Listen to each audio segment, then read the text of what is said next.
Well, today's episode, we're just going to review two wrestling events. The first one is, of course, since it's Thursday, we have, of course, Impact Wrestling.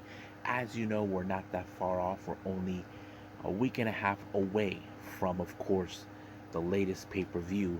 We're talking about Bound for Glory. And, of course, we got the latest House of Glory event, Genesis, where we have four titles on the line and very interesting matchups taking place. And of course, we got some news updates. We're going to share what's been going on in the world of pro wrestling.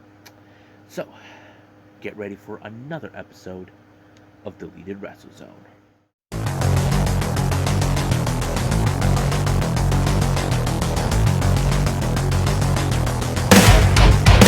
Are you ready? Get up, get up! Get up, get up! Get up, get up! Get up, get up! Get up, get up! Get up, get up!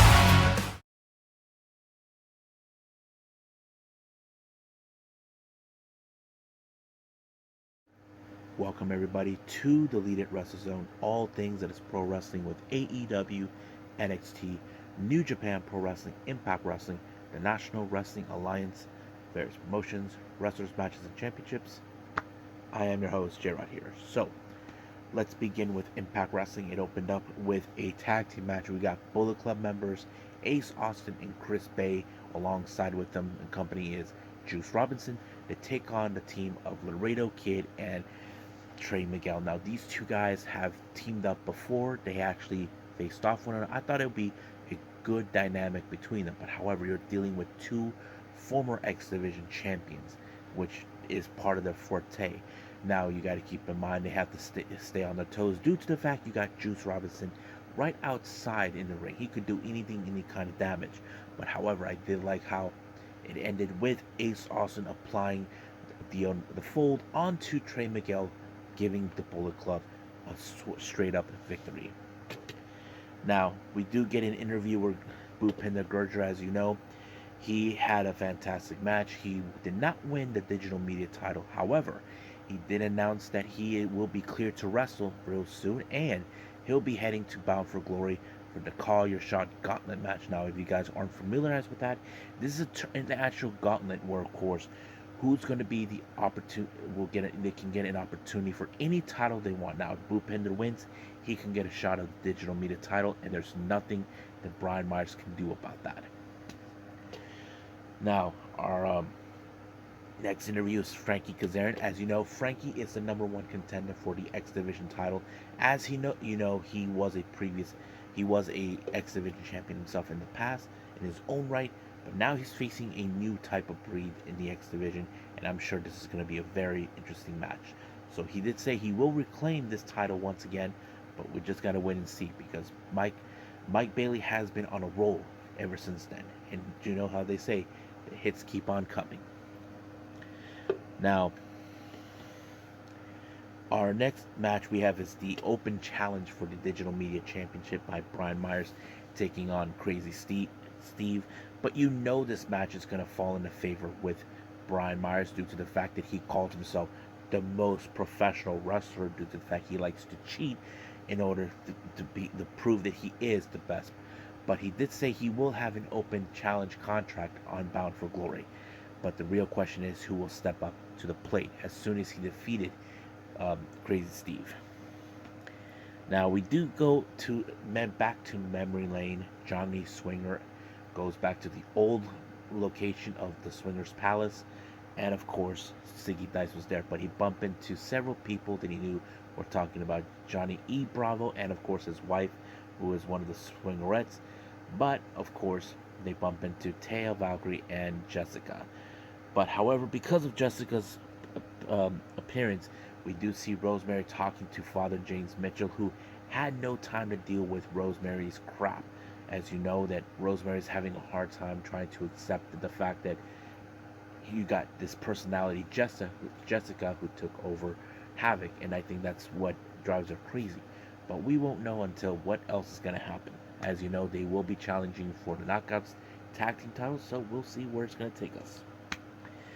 Now, we do see Delirious taking on, of course, Black Taurus. I thought this match was good. However, Delirious, did everything in his power to take down Black Taurus. But however, the guy is strong. He gave him the horns, and then of course he applied the Destination Hellhole, giving him the win.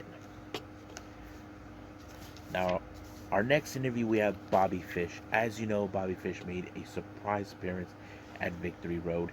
He also said he has right now his eyes set on Josh Alexander. However, he also announced, much like what we saw with Bhupinder, he did say that he's going to enter the Call Your Shot Gauntlet match. And you know what that means. He probably would like to have another shot of the Impact World title. So that would be an interesting dynamic to see. Now, the next interview, as you know, Mia Yim, it was a total surprise that apparently Mickie James asked her to be her opponent in Bound for Glory. Now, Mia Yim is a bit afraid, not because she's going to wrestle her. Like, she's having that thought, what if it's her who has to end her career, which is bad. And then, of course, she talked about her history with Mickie James, that she was one of her earlier opponents in earlier matches in her life. But, of course, the spotlight would once again turn in by Giselle Shaw. And of course, next week, Mia Yim said that she would like to have a warm-up with her, which is the last thing Giselle needed, but this is what happens when you stick your nose where it doesn't belong. Now, we do get Honor No More. As you know, they are celebrating the fact that they're on the verge of doing what exactly they want to do. Keep in mind, what's his name?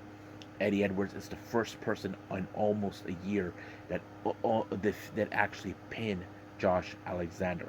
So he's on the verge of proving that he is going to win the title. However, Josh Alexander had things in his mind that he wanted to say, so he goes out of his way to deal with Honor No More, saying that you guys are fighting a false war that does not exist.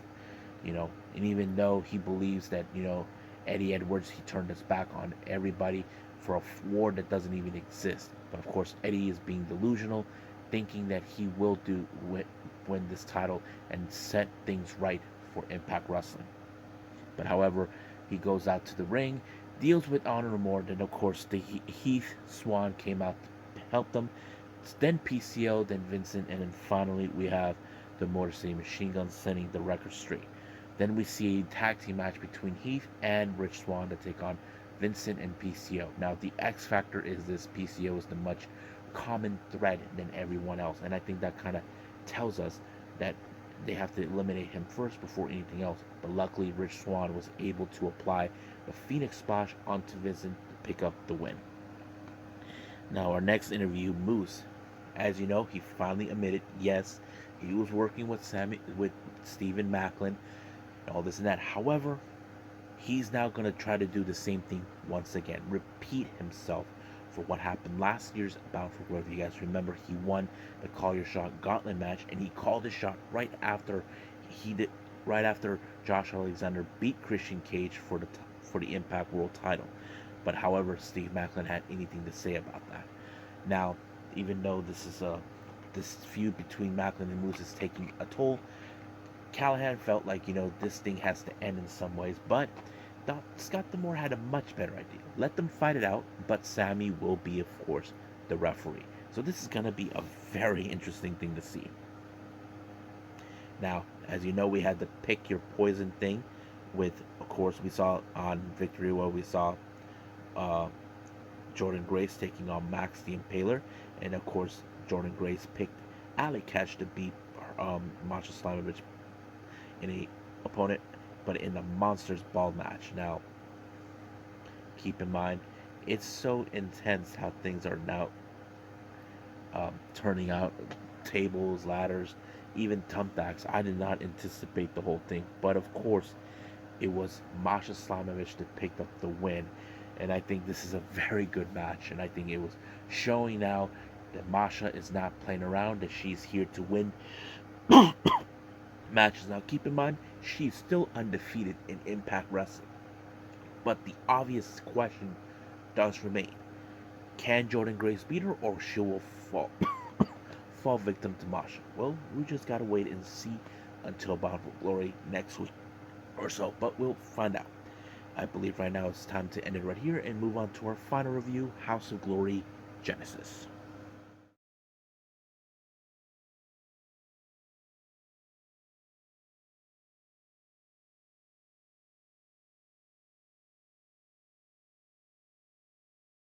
Okay, House of Glory Genesis. This is the much recent event that took place on the 24th of September.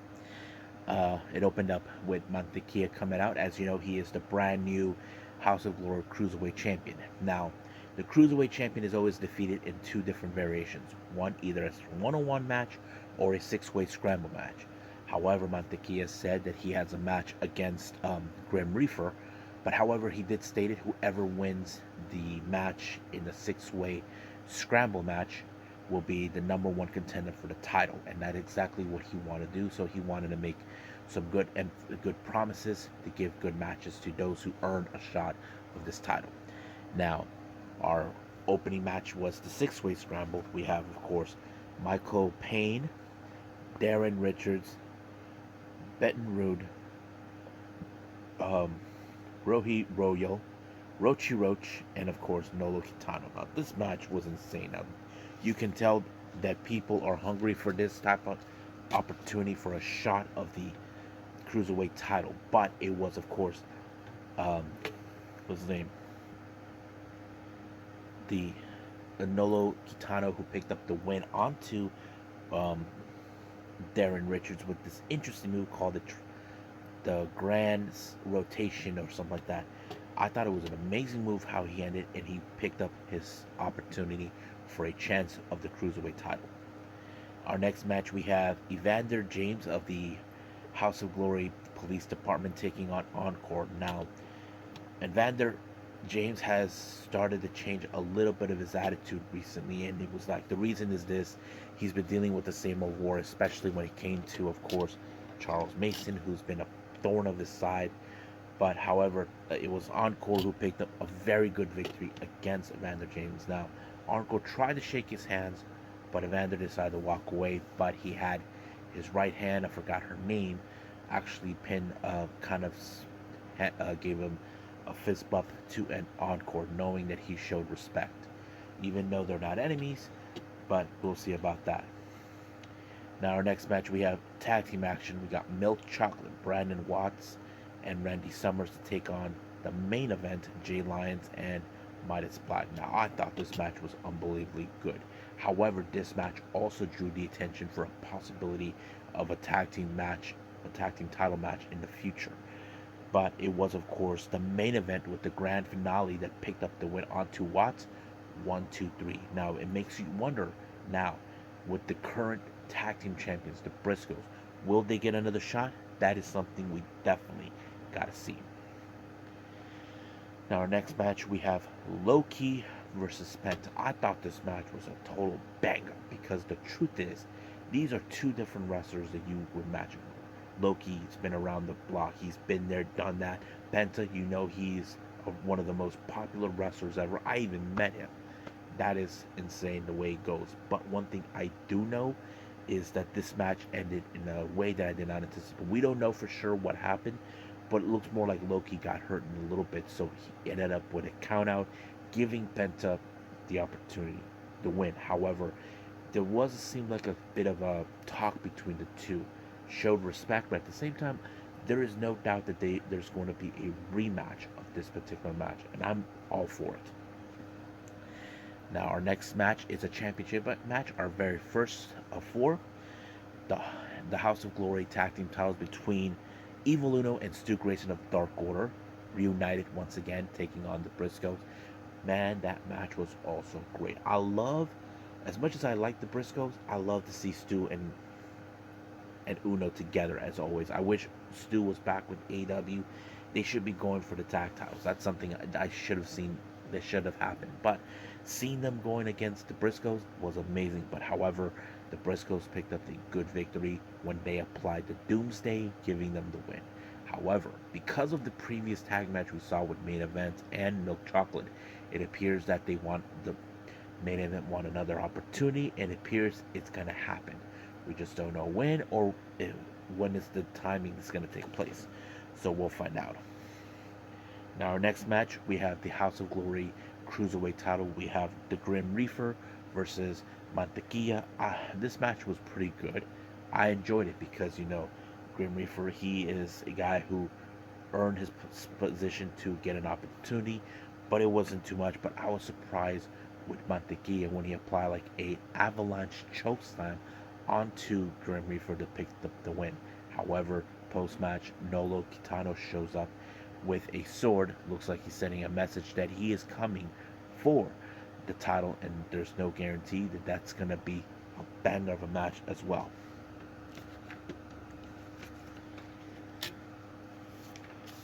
Our next match is the House of Glory Women's Championship. We have Velvet, who won a kind of a call your shot match recently, taking on Natalia Markova.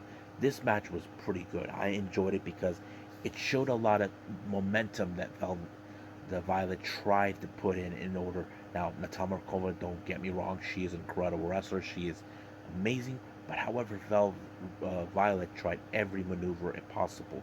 But she was able to pick up a win when she did a somewhere cross between suplex and a bridge that picked her to win. I think Natalia Markova cannot believe that she lost that way again, like that way in some fashion.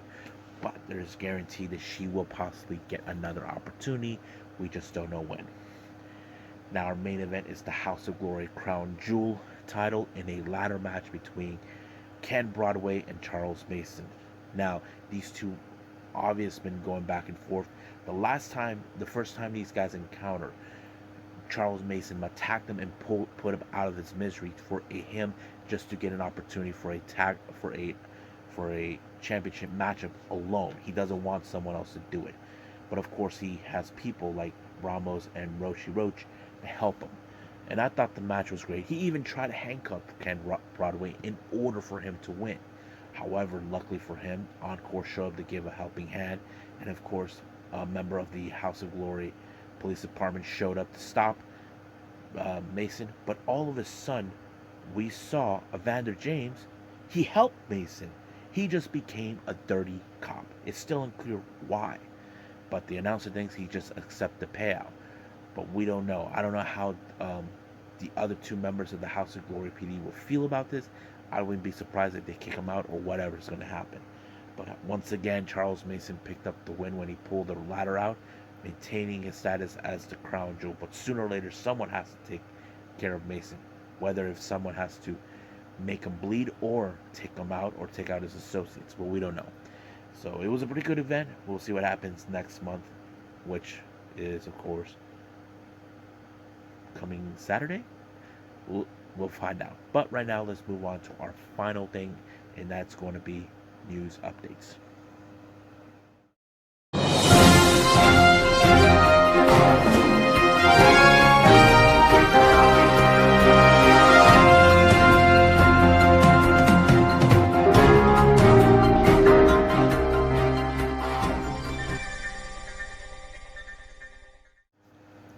Okay, our news updates here for today are we have some updates coming up with GCW for their Fight Club Night 1 on the 8th of October. We're going to have a tag team match, Los Macizos taking on Joey Janela and, of course, Cole Roderick. That's going to be a really good match.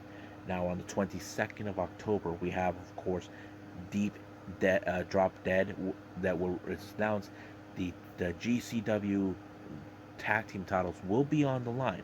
We got the Mega Bastards will be putting the titles on the line in a three-way match. We have, of course, Los Macizos and Second Gear Crew. So that's going to be another tight match. Then finally, for their upcoming event, returning to the Ukrainian Culture Center in LA on the 29th of October, they will be having Hit 'em Up in a steel cage match between Jacob Fatu and Juicy Finale to take on Joey Janela and Starboy Charlie. So I can't wait to see all these matches taking place. Now, updates coming up from the Deadlock Pro Wrestling for the Carolina Classic. That was announced for a three-way match. We got Alec Price, Yoya, and of course, Dragon Gate's La Estrella will be making his appearance, and I can't wait for it.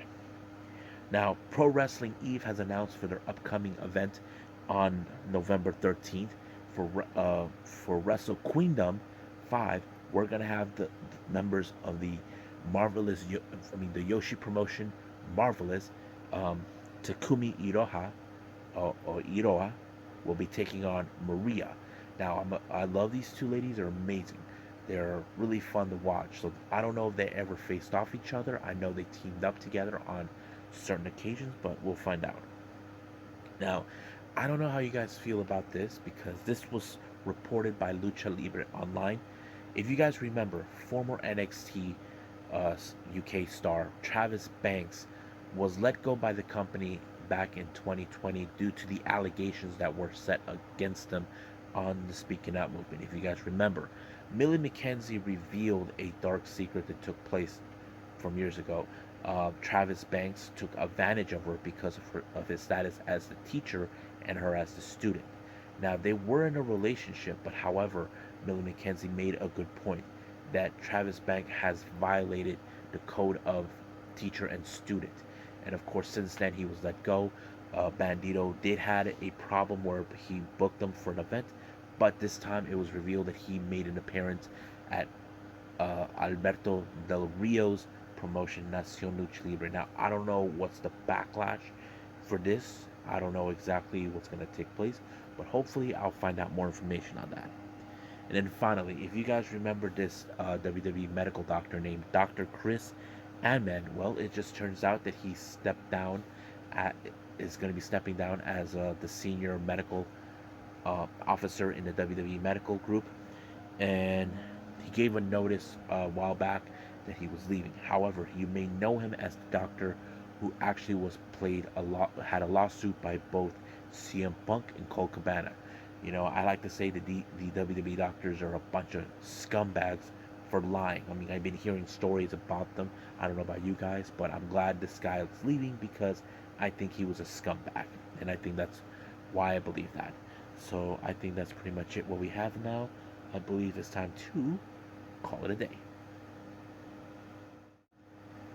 Well, I hope everybody enjoys this episode. Coming up, we got AEW Rampage and NXT Level Up. I don't know what else I'm going to put in. I'm hoping they put in Stardom Day 18 because we're getting closer now to the end of the line of the 5-star Grand Prix. There's still some events I haven't seen yet. I may have to do that some other time. But right now, I'm going to stick what we have. I'm still waiting for the Got to Move Tropical Night to come out. As you know, will be the last time we see Yuna Mizumori. It's still unclear when will that be uploaded, but hopefully soon. And I think that's pretty much it what we got right now. So I'll see you guys in the next DWZ time. Same DWZ channel. I must bid all of you adieu. So goodbye. Mwah. And have a nice day. Bang.